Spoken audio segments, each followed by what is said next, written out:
तो आपने अपनी पॉडकास्टिंग की जर्नी किस तरह स्टार्ट की थी? असल में मैंने पहली चीज़ तो ये कि बिल्कुल सोचा भी नहीं था कि मैं पॉडकास्ट वगैरह कुछ भी स्टार्ट करूँगा। मुझे बिल्कुल आइडिया नहीं था और मैं एक इंट्रोवर्ट था, ठीक है?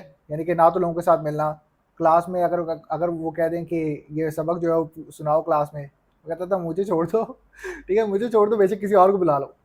तो इस तरह का मेरा एक नेचर था कि मैं अगर 10 लोग बैठे हैं तो इतना ज़ोर से बात करना वो मेरी आदत नहीं थी। लेकिन वो होता है ना कि आप जो चीज़ प्लान करके बैठे होते हो, अल्लाह को कोई और प्लान होता है।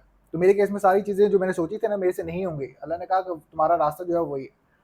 तो जी। जब मैं ऑनलाइन स्पेस में काम करना स्टार्ट किया तो और रसल ब्रंसन का कंटेंट फॉलो करना स्टार्ट किया, तो उसने ना एक कॉन्सेप्ट बताया था कि आप जो है ना वो दूसरे लोगों की अथॉरिटी को बोरो कर सकते हो और अपनी अथॉरिटी, अपनी ऑडियंस, अपनी क्रेडिबिलिटी बिल्ड कर सकते हो जस्ट बिकॉज़ कि आप अपना पॉडकास्ट स्टार्ट कर रहे हो, जी। ठीक है? क्योंकि अगर हम टेक्निकली तौर पे सोचें ना, अगर हम किसी को कहें हमें आपका टाइम चाहिए, वो कहेंगे यार मेरे पास इतना टाइम नहीं है, या तो मेरे टाइम के लिए आप पे करो जी। या मैं अवेलेबल ही नहीं हूँ। लेकिन अगर आप कहो कि मेरा एक पॉडकास्ट है और मैं आपको अपने पॉडकास्ट में इनवाइट करना चाह रहा हूँ, रिगार्डलेस कि आपका पॉडकास्ट बड़ा है या छोटा है, काफ़ी हाई लाइकली चांसेस होते हैं वो कहते हैं चलो ठीक है, एक पॉडकास्ट है, मैं वहाँ जाऊँगा, अपना मैसेज शेयर करूँगा और वो कंटेंट जो है वो डिस्ट्रीब्यूट हो जाएगा। जी। तो जब उसने मुझे ये आइडिया एक दफ़ा बताया ना, तो मैंने कहा यार कितना फैसिनेटिंग कॉन्सेप्ट है कि आपको अपनी ज़ाती ऑडियंस स्क्रैच से बिल्ड करने की ज़रूरत नहीं है।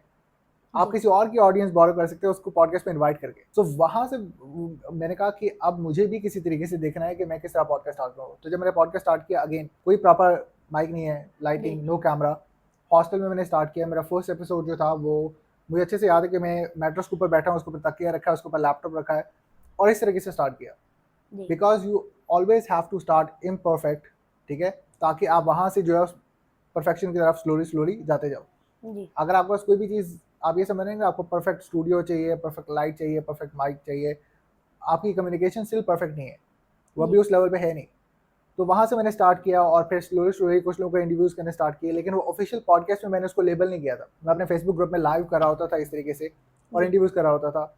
मैंने कहा यार इसका फ़ायदा तो नहीं है अगर मैं खाली जो है वो इंटरव्यूज़ करूँ और मैं उसको लेबल ना कर पाऊँ एज़ अ पॉडकास्ट। तो फिर मार्च में राइट अराउंड कोविड, उस टाइम पे जो है मैंने उसको लेबल किया as a podcast interviews with entrepreneurs के नाम से और फिर जी। वहाँ से जो है वो ऑफ़िशियल पॉडकास्ट जर्नी स्टार्ट की।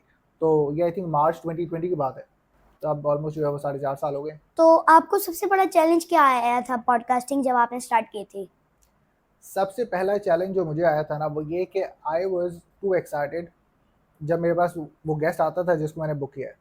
क्योंकि जी। आप ये सोचे ना, आप किसी को कंटेंट फॉलो कर रहे हैं, आप जी। उससे सीख रहे हैं एंड देन वो आपके पास अब आ गया है, तो आप जो है वो एक sort of like fan boy बन जाते हैं कि जी। यार इसको तो मैं फॉलो करता था, इसे मैंने सीखा है, अब ये मेरे पास आ गया है, अब मैं जो है, आप बहुत ओवरली एक्साइटेड हो जाते हैं। जी। जब आप ओवरली एक्साइटेड होते हैं तो वो आपको एज अ फैन ट्रीट करते हैं कि यार ये तो आप ये समझ लो कि मेरा फैन ही है ऑलमोस्ट, ठीक है? क्योंकि जिस तरह रिएक्ट कर रहा है, जिस तरह सवाल पूछ रहा है मेरे से, ये जिस तरह की हरकतें कर रहा है, जिस तरह नॉर्मल फैन करते हैं ना, उस तरीके जी। से।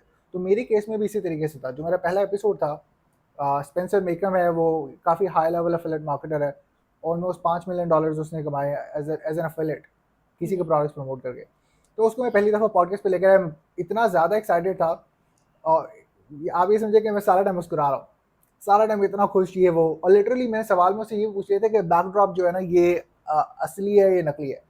जो कि बिल्कुल ये कोई सवाल नहीं है मेरा पूछने वाला उससे, जी। स्पेशली पॉडकास्ट के अंदर। लेकिन वो इतना एक्साइटेड था सारी चीज़ों को लेके ना, मैं उससे इस तरह के सवाल पूछने लग गया और मैंने कहा यार मुझे लग रहा है मैंने बिल्कुल इंटरव्यू में सब कर दिया है, कभी वो मेरा रिप्लाई नहीं करेगा, कभी मुझे जवाब नहीं देगा, कभी भी उसको मैंने मैसेज किया। तो सबसे बड़ा मेरा चैलेंज ये था कि किस तरह सेल्फ कंट्रोल रखना, जी। इस तरह ये याद रखना कि अगर कोई भी बड़े से बड़ा इन्फ्लुएंसर आपके पॉडकास्ट पे आता है ना, आखिर में वो आपका अपना डिस्ट्रीब्यूशन चैनल है, ठीक है? इसकी बेस्ट एग्जांपल जो है मैं इस तरीके से देता हूँ कि पॉडकास्ट जो है ना वो आपका घर है। जी। बेशक इमरान खान आपके घर पे है, बेशक कोई भी जो है वो पॉलिटिशियन आए, बेशक कोई भी जो है वो सेलिब्रिटी आए, कोई भी इन्फ्लुएंसर आए, असल में वो आपकी डिक्टेशन पे चल रहा है। क्यों? क्योंकि वो घर आपका है, जी। ठीक है? आप उसको गाइड कर रहे हैं कि घर पे आए, यहाँ बैठें, ये खाइए, ये क्यों? क्योंकि वो आपका घर है और आप उसको डिक्टेट करें। पॉडकास्ट में भी इसी तरीके से होता है। आपका काम होता है एज़ अ होस्ट उनको डिक्टेट करना, उन्हें बताना, उनको सवाल पूछना, उनको लीड करना अगले सवाल पे, सारी चीज़ें। तो जी। जिस टाइम पे मुझे ये चीज़ समझ आ गई ना, तो फिर वहाँ से जो है वो चीज़ें बेहतर होना स्टार्ट हो गई और वो भी ऑलमोस्ट आई वुड से कि 7 या 8 या 9 एपिसोड के बाद मुझे रियलाइज़ हुआ कि इसको इस तरीके से बेहतर करना चाहिए।